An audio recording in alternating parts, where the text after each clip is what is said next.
So we should see it any second now, and there you are getting a great view of Crew-9 inside Dragon Freedom as it returns back to Earth. We are awaiting the drogue deploys. This view coming from the WB-57 high altitude plane, and there you see it on your screen, drogue deployment.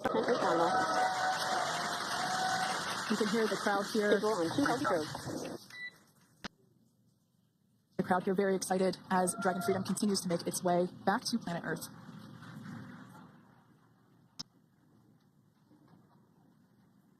Next up, we'll stand by for the main deployment of the parachutes. The mains are quite a bit larger. You'll be able to notice the difference on your screen once they deploy, and they continue to ensure that the Dragon spacecraft slows down even further. As we mentioned, Freedom will be traveling 16 miles per hour when it splashes down off the coast of Tallahassee, Florida, here at 2:57 p.m. Pacific time this afternoon. And there we go. We have visual on 4 healthy mains. That view was from inside.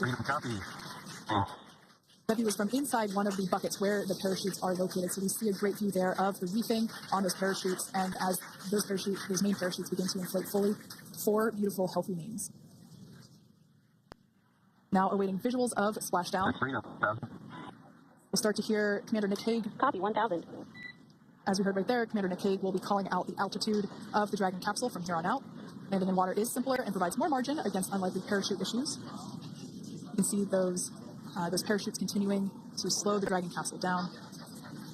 And if you're just joining us, you're looking at 800 meters. A live view of Crew-9, just minutes away from splashing down off the coast of Tallahassee, Florida. Splashdown 2 minutes from now at 2:57 p.m. Pacific. We do have 4 healthy mains really doing the job there. Just breathtaking views of a calm, glass-like ocean off the coast of Tallahassee, Florida. Crew-9 just minutes away from splashing down. This is really such an incredible shot.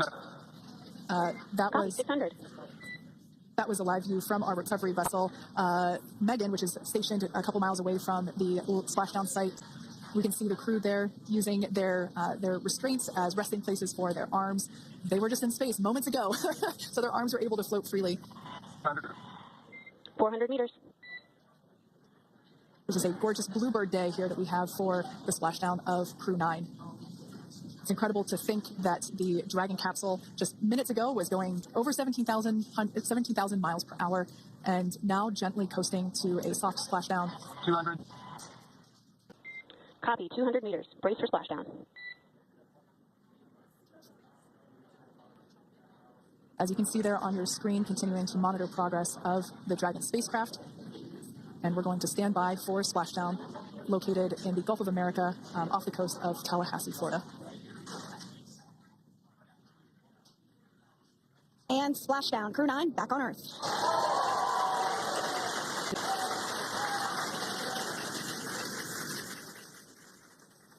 And SpaceX Freedom, splashdown. Good main release. Copy, splashdown. We see main chutes cut.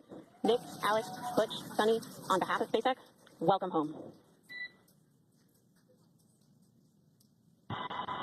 It is an amazing, what a ride. I see a capsule full of grams ear to ear.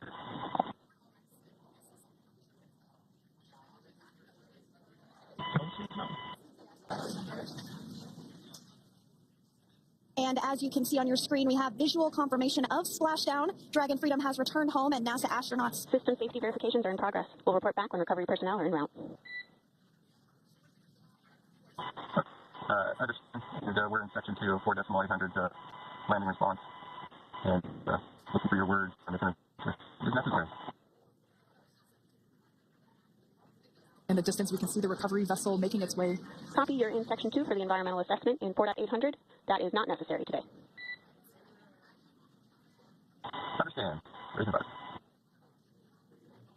So we will continue to have communications between the Corps and Nick Hague, the commander of Crew Dragon Freedom, which just splashed down 2 minutes ago off the coast of Tallahassee, Florida. Dragon Freedom has returned home with NASA astronauts Nick Hague, Sunny Williams, Butch Wilmore, and Roscosmos cosmonaut Alexander Gorbanov. They're back on Earth after approximately 17 hours of a return journey from space. The SpaceX recovery ship and team have been waiting for Dragon splashdown, and they will now make their way to the splashdown location. The teams have been ready and waiting about 3 nautical miles away, so it's going to take them about 30 minutes or so to make their way to... SpaceX Freedom, for sure, we're stable 1. Copy, stable 1. We see the same. It's going to take about 30 minutes for the recovery team to make their way over to Nick, Sunny, Butch, and Alexander, who are still seated and secured inside that Dragon spacecraft there on your screen. Incredible views there of that thermal protection system, or TPS. That Dragon capsule was pristine, white color before it departed the station, and we can see how the reentry phase, the thermal protection system did its job. Now, if you're wondering what that hole, that like bucket area is, that is underneath the side hatch. That is where the main parachutes were stored. So when we saw the Dragon capsule docked at station, it looked very different. The panel that protects and covers the main parachutes, that was still intact, as well as the panels that enclose where the drogue parachutes are located. We can see those fast boats. SpaceX is go for recovery personnel to approach. Expect personnel alongside in the next few minutes. We can see those fast boats. We weren't kidding when we said they were fast. While it does take about 30 minutes for the main recovery vessel to make its way over to the capsule, these fast boats will be doing a couple of things simultaneously. A couple of them are going to be working to retrieve the parachutes that you see in the background there of this drone shot. Those parachutes will be retrieved from the ocean surface. We want to make sure we are able to pull those out. The recovery vessel there closest to the spacecraft is going to be performing some safety checks. We can see there they're using an instrument that is basically working to detect if there are any hypergolic vapors or fumes that are still residing in and or around the Draco thruster nozzles or outlets. The hypergolic fuel, which is necessary for on-orbit burns to maneuver the spacecraft. Unfortunately, those hypergolics are unable to be breathed. They are toxic, and so this team here is doing those initial safety checks to make sure that it is safe for the rest of the recovery team to approach the spacecraft. They're also checking to make sure that any residuals from the pyros are safe and are not going to cause any issues. You can see the team working their way around the spacecraft to do these, basically these sniff tests on all of those Draco thrusters. And as we continue to await the recovery of our Dragon spacecraft with NASA astronauts Nick Hague, Sunny Williams, Butch Wilmore, and Roscosmos cosmonaut Alexander Gorbanov inside, Dragon has autonomously completed several steps to safe itself following splashdown.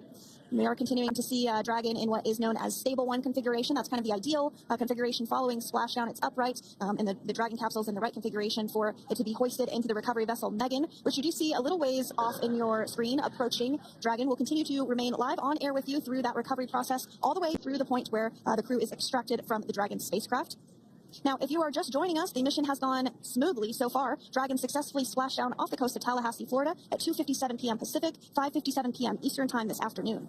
Approximately 17 hours prior to splashdown, Dragon autonomously undocked from the International Space Station, completed a series of departure burns, jettisoned its trunk section, and performed its final burn, the deorbit burn. This placed the Dragon spacecraft on a trajectory toward Tallahassee, Florida. Dragon successfully re-entered the Earth's atmosphere, followed by deployment of its parachutes to slow the spacecraft down to a gentle splashdown. We're now going to follow the Freedom, hypergol sweep and unfired ordnance checks are nominal. Rigging is in progress. Approximately 25 minutes until capsule lift. Stand by for PMC with SpaceX flight surgeon.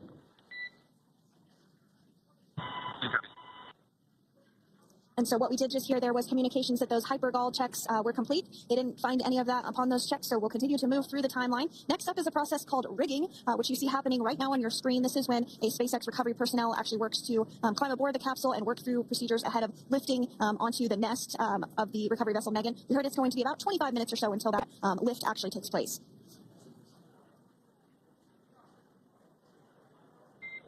Okay, Freedom, the next call will be from the SpaceX flight surgeon on Dragon Ground Private.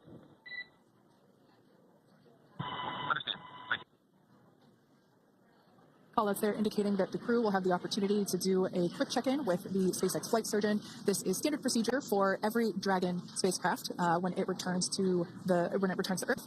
It's just an initial check-in, make sure everybody is doing okay. They will also have another check-in with the flight surgeon once they are on board that recovery vessel that you see there in the background. We can now see that SpaceX recovery team member there on top of the Dragon spacecraft. They are going to be working to install plugs in the Draco thrusters to ensure that no more